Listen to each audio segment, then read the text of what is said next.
तर ते तुम्ही जरा सांगा. पण एक म्हणजे मला इथे जे वाटलं ते लिव्हर फार आहे कथा. तर लिव्हर कसं नीट करायचं, ते लिव्हरसाठी काय करायला पाहिजे ते थोडक्यात मी सांगते. कळत लोकांना म्हणजे राईट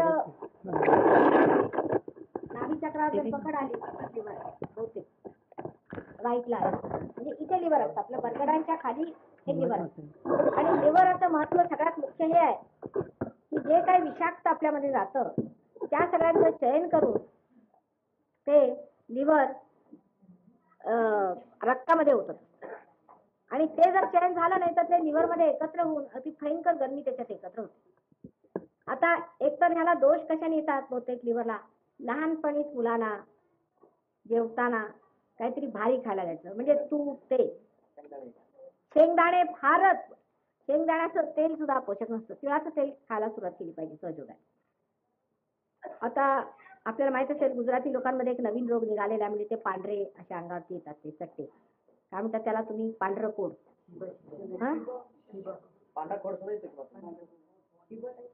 हो, ते सगळं लिव्हरमुळे होतं. सगळे जेवढे स्किन डिझीजेस आहेत ते सगळे लिव्हरमुळे होतात, सगळे स्किन डिझीजेस. तेव्हा आणखीन एक नर्वसनेसही होतो, पण स्किन डिझीजेस बहुतेक म्हणजे 99% जे असतात ते लिव्हरमुळे होतात. तेव्हा लिव्हर हे फार जपायला पाहिजे. लिव्हर म्हणजे जोपर्यंत लाईफ ते लिव्हर आहे असं म्हणतात, to live by your liver.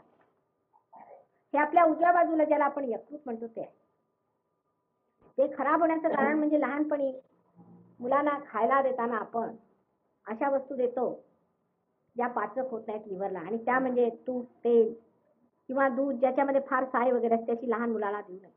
12 वर्षाचे होईस्तोवर तरी मुलांना ह्या गोष्टी अगदी वर्ज्य ठेवा. साय काढून दूध द्यावं, साईचं दूध देऊ नये.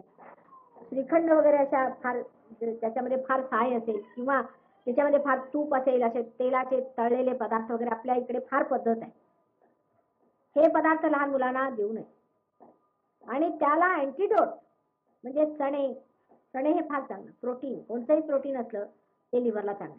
पण मासळी वगैरे हे जे पदार्थ असतात हे फार गरम करतात लिव्हरला, तेव्हा ते पोषक नसतात. तेव्हा प्रोटीन मध्ये त्यात सुद्धा आता जसं तुरीची डाळ आहे फार वाईट, मुगाची डाळ चांगली असते. लहान मुलांना मुगाची डाळ घातली पाहिजे. तुरीच्या डाळीचं वरण जर करायचं असलं तर त्यात आमसूल घातलंच पाहिजे. आमसुलाशिवाय तुरीची डाळ घ्यायची. तर ह्याने 2 तऱ्हेचे प्रकार होतात, म्हणजे याला एक गरम पित्त म्हणतात किंवा एक थंड पित्त, असे 2 तऱ्हेचे प्रकार असतात. समजा जर गरम पित्त झालं तर काय प्रकार होतात, माणसाला उलट्या होतात, पित्तवर येतं नेहमी, अंग कृश होत जातं, अंगाला अन्न लागत नाही, भूक लागत नाही, चक्कर येते सकाळी, आणखीन सारखं डोकं भणभण होत राहतं, हे लक्षण आहे गरम पित्ताचं. तर गरम पित्ताला इलाज काय, गरमीला गरमी मारते म्हणतात, तेव्हा उन्हाळ्यात असा इलाज होऊ नाही शकत, पण हिवाळ्यात फार चांगला इलाज होतो. म्हणजे सुंठ आणि साखर सकाळी लगेच कुटून, त्याच वेळेला नुसती अशी सुंठ थोडी ठेचून घ्यायची, इतकी की आपण दाताने खाऊ शकतो, ती साखरेत घालून ती घ्यायची. साखर हे लिव्हरचं अन्न आहे, पण नुसती साखर, तळलेल्या वस्तू साखर किंवा मिठाई साखर नाही, ती साखर सुद्धा शुगर केनची साखर जी असते स्वच्छ केलेली वस्त्रगाळ त्याहीपेक्षा खरी साखर भेटते. पण उष्णतेमध्ये जेव्हा उष्णता असते तेव्हा लिव्हरला फार चांगलं म्हणजे आमसूल आहे. आमसूल आणि लिंबू हे फार चांगलं. आणि त्या आमसुलामध्ये आमसूल भिजवून ठेवायचं, त्याच्यामध्ये साखर घालायची आणि मग ते घेत राहायचं सारखं, फार त्याचं चांगलं होत आहे. पण त्याला फोडणी टाकायची नाही, पण आमसुलाच्या पाण्याला फोडणी नाही टाकायची. कोकम ज्याला आपण म्हणतो, कोकम आमसूल किंवा कोकम, कोकम सरबत नको, घरीच करा.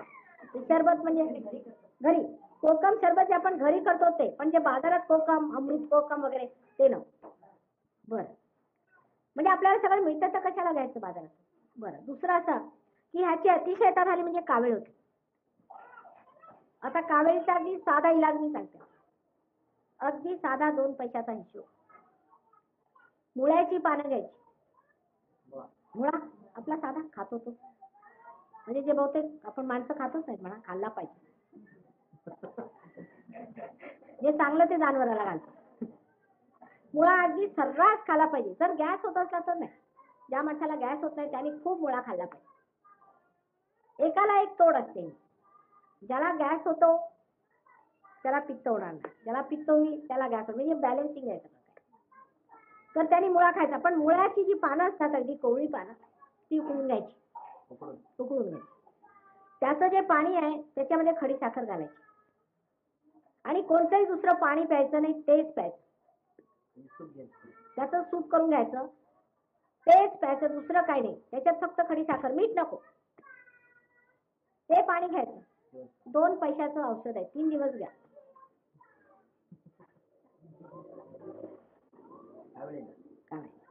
दुसरं एक सहयोगी करू शकतात ते औषध, म्हणजे व्हायब्रेट करून घ्यायचं. अर्थातच पाहिजे व्हायब्रेशन, म्हणजे 2, म्हणजे त्याला काही नाही.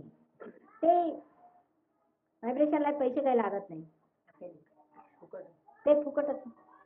बरं, कावेळीला दुसरा इलाज करून बघावा सहयोगानं, जर त्यांच्यात पात्रता आली तर होऊ शकतो. सोपा आहे तो सुद्धा फार.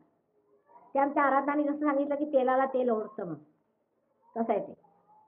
जेव्हा कावीळ झाली म्हणजे इमर्जन्सी येते, तर आपलं सरसोचं तेल असतं, त्याला आपण म्हणतो कसलं, राईचं तेल, पिवळं तेल असतं, ते तेल एका वाटीत घ्यायचं, मोहरीचं तेल, आणि बोट घालून, ही 2 बोटं त्याच्यात घालून असं ते फिरवायचं सहयोगाने. एक मोठ्या काशाच्या वाटीत घ्यायचं ते, जवळजवळ तरी एवढ्या वाटीत असलं तर बरं, म्हणजे बोट फिरलं पाहिजे चांगलं व्यवस्थित. आणि असं असं ते बोट फिरवायचं, ही 2 बोटं फिरवायची, म्हणजे नाभी चक्राची आणि विशुद्धी चक्र आहे. तेव्हा ही 2 बोटांशी फिरवत राहायची. वाटलं तर हे घ्यावं बरोबर स्वादिष्टाने. आणि असं त्या माणसाला म्हणायचं की तुम्ही बघत राहते, म्हणजे स्वादिष्टान चक्रावरती त्रास आहे तेव्हा ते नाभीचे कनेक्शन मध्ये येतात तेव्हा कावीळ होते. स्वादिष्टाने आणि नाभी दोन्ही खराब होते तेव्हा कावीळ होते. तर त्याला म्हणायचं तू याच्यात बघ. परिणाम त्याचा डोळ्यावर येतो, तुम्हाला कळलाय, पिवळे होतात डोळे. बघा आता स्वादिष्टानाचा डोळ्याशी किती संबंध आहे बघा, आणखीन पुढे सांगणार आहे. तर अशाची तुम्ही फिरवायला लागल्याबरोबर ते जे तेल आहे ते अगदी घट्ट होत आहे, अगदी घट्ट होईल. आणि त्या माणसाच्या डोळ्यातला तुम्ही त्याच्या डोळ्याकडे बघायचं नाही, त्याला म्हणायचं तिथे बघत राहतात. आणि त्याला असा झाग असतो त्या तेलाला, तर ते जरा डोळ्याला झोंबतं थोडं थोडं, त्याला बघत का म्हणायचं. तसाच प्रकार आहे, तोच प्रकार आहे. तेव्हा असं असं हलवत जायचं बोट, त्याची पिटल्यासारखं होतं, मग ते फेकून टाकायचं कुठे. परत दुसऱ्या दिवशी करा, 3 दिवसात ते निघून जाणार कावीळ, डोळे एकदम साफ होतात. अशा रीतीने डबल प्रोग्राम सुद्धा करता येतो कावीळ. आता डायबिटीस हे सांगते, डायबिटीस फार कॉमन रोग आजकाल वाढणारच आहे, सगळीकडे होतो, त्याला असंतुलनाने येतो. जी माणसं फार विचार करतात, प्लॅनिंग करतात, त्यांना डायबिटीस होतो. तर डायबिटीस हा पॅन्क्रियाजमुळे होतो, म्हणजे आपण फार उजवीकडची बाजू वापरल्यामुळे होतो. तर पोटोकडे डावा हात आणि पॅन्क्रियाज इथे असतात, म्हणजे डाव्या बरगडीच्या खाली तिथे हात ठेवायचा. आपल्याला हातालाच लागेल मुळे धगधग धगधग ओढू लागेल. आणि डावा हात फोटोकडे. जर तुम्ही स्वतः दुसऱ्याचं ट्रीटमेंट करत असला तर डावा हात फोटोकडे, उजवा हात तिथे डाव्या बरगडी. आता हे स्वादिष्टान चक्राचंच काम आहे, पॅन्क्रियाजला सप्लाय करायचं. तर डोळ्यावर परिणाम येतो नेहमी डायबिटीसचा, डोळे अधूर.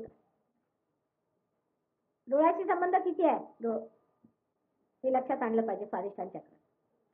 तेव्हा डावीकडनं उचलायची कुंडलिनी आणि उजवीकडे घालायची. डावीकडनं उजवीकडे घातली, डावीकडनं उजवीकडे. म्हणजे होतं काय की आपल्यामध्ये जे आपण कार्य केल्यामुळे जो इगो आपल्यामध्ये डेव्हलप होतो तो कमी होतो. मनुष्याला अहंकार असला, फार मोठ्या पोझिशनची माणसं असली किंवा त्याच्याजवळ काय असलं, सूक्ष्मात अहंकार असणार किंवा सहयोगाला अहंकार फार होतो, आम्ही केवढे शक्तिशाली वगैरे वगैरे असाही होतो. त्यांनी डावीकडनं उजवीकडे घालायचं.